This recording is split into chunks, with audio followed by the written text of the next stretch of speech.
Morning to you. Morning, Spencer. Good morning.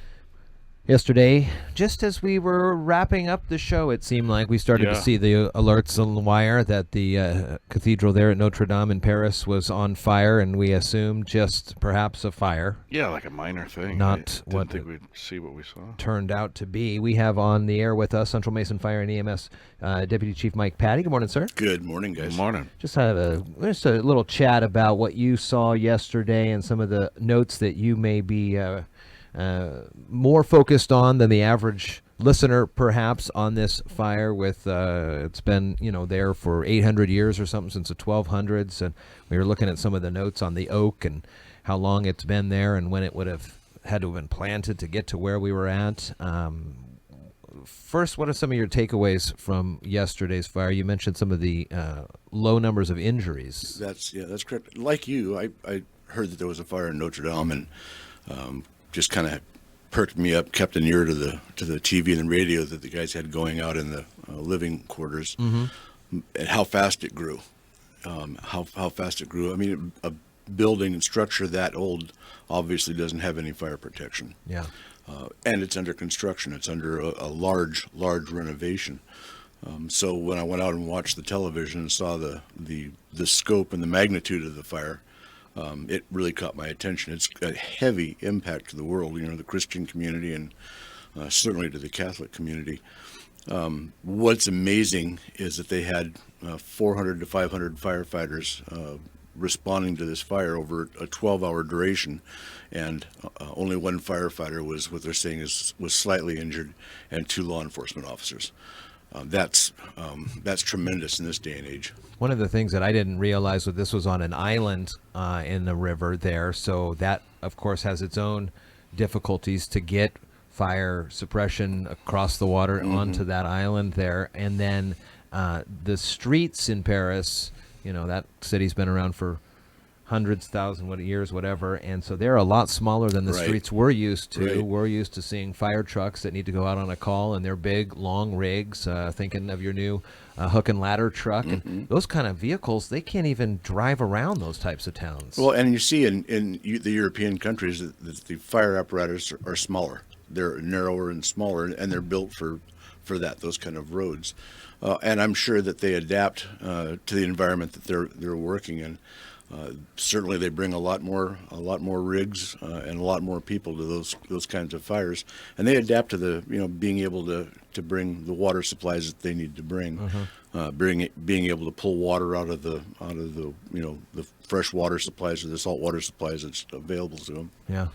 I never considered this, but I was looking at the story on CNN about why it was so difficult, and they said altitude, and it doesn't seem like it's that high compared to like the Twin Towers or something, but talk to us a little bit about how altitude, it feeds the fire more, right? Because the higher up you are, the more oxygen, maybe the windier it is. Do you think that played a factor in this? Well, you look at, for example, our new ladder truck is 105 feet, and those flames were going in essence of 200 and 300 feet. The ladder can only push water up so high, and the flames were so hot that I was on TV. I was watching. The water was turning to steam long before it ever even got to the fire. Sure. Wow. So it was pretty ineffective. You were doing the best you can with what you've got, but it was basically turning to steam and evaporating long before it ever got to the fire. One of the things that we saw, and a lot of folks were watching this along with the president was watching yesterday, and he suggested overhead fire, like planes to drop water, and we've seen that be effective in wildfires here in America, but the French official says it would be too devastating perhaps to the structure. What is some of the force that comes down out of those types of rigs if that was an option? Well, in the wildland, when we drop water from above, water weighs a little over 8 pounds a gallon. And when you're dropping 500 to 1,000 gallons of water, it's a lot of weight. Wow. Okay. And it'll drop cars. It'll crush cars, and it'll certainly hurt people if you're underneath it. That's why they make sure that we're out of the way when they even the helicopters drop their small water drops that they do. Look at the age of the wood that was there. Yeah. So it's burning rather fast. So just the effect that the fire was having on it's going to weaken the wood. They're trying to save the older oak wood. were under construction. There's a lot of construction that was going on because you could see the scaffolding in that. So we're already deeply affected by the construction. The fire is obviously going to have an effect. If they were to come in and start dropping water, the weight of that water was going to definitely have an effect, a real detrimental effect on that. If you have those tight alleyways and things like that, I was listening to a former New York fire commissioner talking about the way they were using kind of elbow joints to kind of, to get around corners and get into areas that they would not be able to get into. Does that have any impact on the amount of pressure that comes out at the end result? Or once the water's flowing, is it able to flow in a relatively steady stream to get you to, I know you mentioned it was turning to steam right away, but how much can you bend water to get to where you need it to go? Anytime, even with our fire hose, when we take a fire hose and hook it to a hydrant, and take it and connect it to our engines. Anytime there's a bend in fire hose, we're dealing with what they call friction loss and the field hydraulics, and we have to take into account every bend that's in that fire hose, or when we're doing from the pumper to the nozzle. Anytime if we're working in elevations, for example, in a standpipe situation where the water has to be going up elevations, we have to deal with the hydraulics and think about how much friction loss per foot, per floor. If there's any bends, if there's any type of appliances we have to deal with, it's called friction loss, and we have to take all of that into account. Wow. They say the inside was a complete loss. I'm seeing on the news here, all the wooden interiors completely gutted and destroyed, which is tragic. But what are some of the best structure materials for fires? I mean, brick, obviously. This was made out of stone on the outside. Is that why the towers survived and things like that, do you think? It would be only speculation on my part, but we all know that concrete masonry is going to survive a lot better than wood, especially wood that's 800 years old, without any kind of fire protection adjuncts. Sheetrock, obviously, is going to protect any kind of a lightweight construction, wood construction. So those kind of things. But sheetrock obviously didn't exist, back in the 1100s. They did what they could, and they were building something that was going to be a marvel at that time. So it's amazing we can't get houses to stay up for anything nowadays. You know what I mean? When you see these structures and you see how old they are in Europe, it really is incredible, the masonry and all the.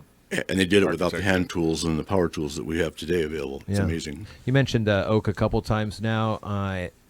Just because of the age of it, that it was almost fully dried out, is that what caused the fires to perhaps spread so quickly through that oak? Is there something about oak that is faster burn than other woods or types of trees that we have maybe here in the Northwest? That's a good question. I'm not one that's an expert on what type of wood burns faster. I do know that cedar, which is real predominant here in the Northwest, is a real hot and fast burning wood. That's what we use for kindling in our fireplaces.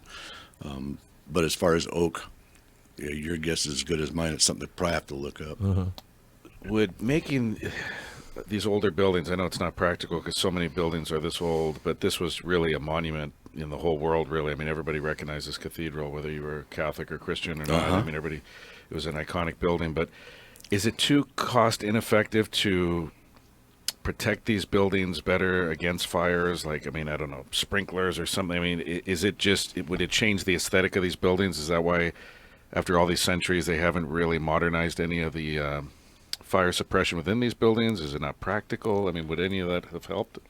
Well, I mean, they can't go through all these buildings and obviously change them all, because probably aesthetically too, people wouldn't be too pleased to see sprinklers everywhere. I guess that's going to be a question.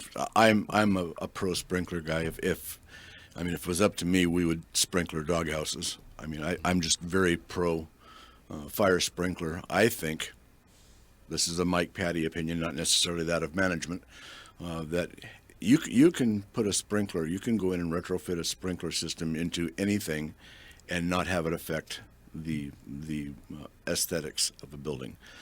You can put it behind walls. If you have to surface mount it, you can make it so it's not taking away from the aesthetics of the building. When you think about it, it's electrified. I mean, there are lights in the cathedral and things like that. So Yeah. I mean, they had Yeah. those the Yeah. wiring wasn't around when they Right. built the place. Right. I'm just wondering if like someone's going to think like, gosh, we can't lose any more structures like this. Maybe we need to start. I mean, it's obviously a cheaper investment to do that than the hundreds of millions. I mean, you see those two billionaires alone are putting together 300 million towards refurbishing it and rebuilding it, but it's very costly, obviously, to rebuild It this is. I will admit that fire sprinklers are an expensive addition anytime you build a building. However, the amount of protection Oh, yeah. that No, it no, I provides totally is there. I would hope that whoever is in charge or responsible overseeing the rebuild will make sure that this thing has sprinklers in the building.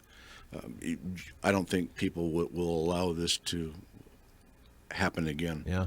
The other thing I saw was pictures of the big stained glass circle. Was that lost? I was watching some of the reports, and some of the anchors were saying they didn't see the glass through there. It is the stained glass was held by lead, and lead is a very low temperature melt, isn't it? It's a very soft metal, and it'll temper at a very low temperature. So if that were to happen, the lead would get to a certain temperature, start to lose its Liquefy. firm properties, and the glass theoretically would fall out or burst on its own because Right. of the heat.